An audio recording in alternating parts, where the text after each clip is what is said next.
All right, now that eye makeup is done, I can safely do skin correction and foundation. Turn towards me, please. So what I do is I take one of these handy dandy wipes and I just clean up underneath her eye, because if you do your foundation first and then you do all this beautiful eye makeup and it sticks to your foundation, you might just get that little bit of smudge right there, and all that does is just make your eyes look gray during the day.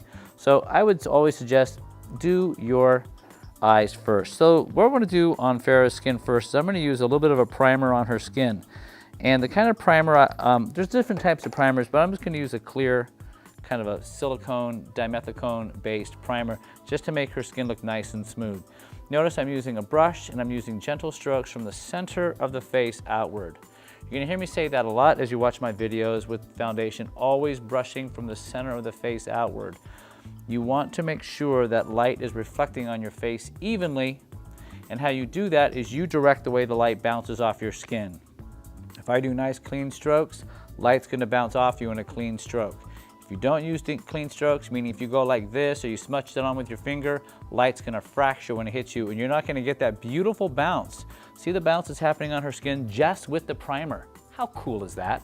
That's exactly what we want. Perfect. So before we put the foundation on, I don't like a lot of foundation. Let me just put it that way. So I'm going to use this really cool corrector wheel. Now there's a lot of different colors in here. First thing I'm going to use is pink. Look up, please. Look up, please. All the way up. Thank you. So I'm going to take my pink and I'm going to pat it underneath Farrah's eye. See what I'm doing? Now I'm not trying to cover up the darkness. All I'm trying to do is neutralize. Pink is a brightener. Now this is another step that you're going to hear a lot of, and once you start doing it, you will see the difference. Notice how I'm applying this brightener into the shape of a V. You see that V right there? That's going to help enhance the heart shape of the face by brightening up on the inside of that. So first I'm going to get just that part of her face. Turn towards me, please, and then on the other side.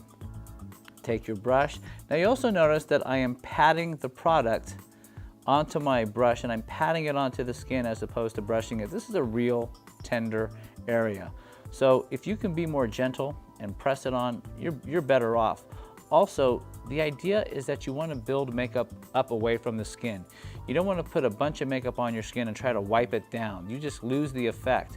By building up, you actually gain coverage, and that's what you want to gain. So look straight ahead. Now perfect. Now what else do you see that I think is a distraction? For me, there's a little bit of redness on the cheeks that just won't do. So I'm going to take, this color is green, and it's just going to neutralize the redness in her cheeks. Because I want you to notice your eyes and lips first always. Turn towards me, please. So again, I'm going to pat just over the red areas. Again, I'm not trying to cover it. That's foundation's job.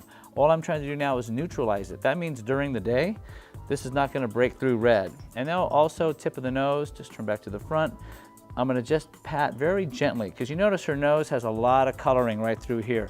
That's really going to grab focus if you're not careful. So you may think we're spending a lot of time doing this, but you'll be amazed once we finish the correction, when we move on to foundation, how effective this technique is in terms of making the skin look perfect.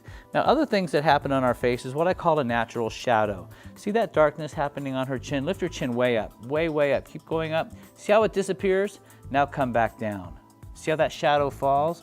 All that does is create the appearance of, well, just a sinking in of the skin. So I'm going to take a skin tone concealer, the same concealer you would use under your eye, and I'm going to kind of brighten up that shadow. She also has a little bit of a shadow darkness right on the corner of her mouth here. So I'm also going to brighten that area. I'm actually using my pink here because it looks a little bit darker. So I'm going to fill in that area there. And you notice redness on the chin. So this is kind of a good little trick. Following this V coming down her face, clean up the chin working in a V, just like this. This is really going to highlight the center of the face and really bring out the heart shape of her face, which is where all her intensity lives. The last place I want to get to is just underneath her nose. She has a little bit of shadow happening here. Turn. And I just want to make sure that I soften the appearance of the shadow created by what we call the nasal labial folds and what we call the nose. So we're going to put a little bit of just a little concealer under there. Notice again my technique. Pat, pat, pat, pat, pat. Turn towards front. So now her face, I think, is adequately corrected and ready for foundation. If you're watching this at makeupgourmet.com, I've listed my current favorite products to achieve this look. Click on one and try it. If you're not at makeupgourmet.com, Go there now to see my favorite product picks for this look, as well as everything else we have to offer. How to apply, what to buy. MakeupGourmet.com.